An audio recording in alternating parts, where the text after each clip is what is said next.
بسم اللہ الرحمن الرحیم۔ حضرت عثمان رضی اللہ تعالیٰ عنہ بیان کرتے ہیں، رسول اللہ صلی اللہ علیہ وسلم نے فرمایا، تم میں سے بہترین شخص وہ ہے جس نے قرآن سیکھا اور دوسروں کو سکھایا۔ مشکات المصابیح حدیث نمبر 2109۔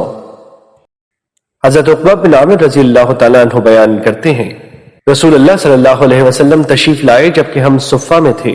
آپ صلی اللہ علیہ وسلم نے فرمایا، تم میں سے کون پسند کرتا ہے کہ وہ ہر روز صبح کے وقت وادی بطحان یا وادی عقیق جائے اور کسی گناہ اور قطع رحمی کا ارتکاب کیے بغیر وہاں سے بڑی کوہان والی 2 اونٹنیاں لے آئے؟ ہم نے عرض کیا، اللہ کے رسول، ہم سب اسے پسند کرتے ہیں۔ آپ نے فرمایا، تم میں سے کوئی صبح کے وقت مسجد کیوں نہیں آتا کہ وہ اللہ تعالیٰ کی کتاب سے 2 آیتیں سیکھے یا پڑھے؟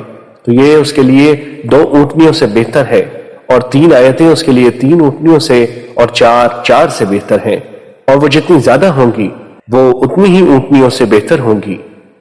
مشکات المصابیح حدیث نمبر 2110۔ حضرت ابو ہریرہ رضی اللہ تعالیٰ عنہ بیان کرتے ہیں، رسول اللہ صلی اللہ علیہ وسلم نے فرمایا کہ تم میں سے کوئی پسند کرتا ہے کہ جب وہ اپنے گھر جائے تو وہاں 3 بڑی موٹی تازہ حاملہ اونٹنیاں پائے؟ ہم نے عرض کیا، جی ہاں۔ آپ صلی اللہ علیہ وسلم نے فرمایا، تم میں سے کوئی شخص اپنی نماز میں 3 آیات پڑھتا ہے تو وہ 3 آیات اس کے لیے 3 موٹی تازی حاملہ اونٹنیوں سے بہتر ہیں۔ مشکات المصابیح حدیث نمبر 2111۔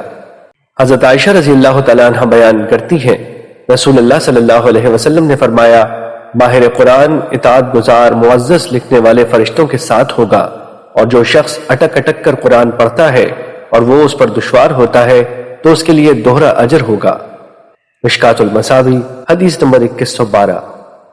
حضرت ابن عمر رضی اللہ تعالیٰ عنہ بیان کرتے ہیں، رسول اللہ صلی اللہ علیہ وسلم نے فرمایا، صرف 2 آدمیوں پر رشک کرنا جائز ہے، ایک وہ آدمی جسے اللہ نے قرآن کا علم عطا کیا ہو اور وہ دن رات اس کی تلاوت و عمل کا اہتمام کرتا ہو، اور ایک وہ آدمی جسے اللہ نے مال عطا کیا ہو اور وہ دن رات اس میں سے خرچ کرتا ہو۔ مشکات المصابیح حدیث نمبر 2113۔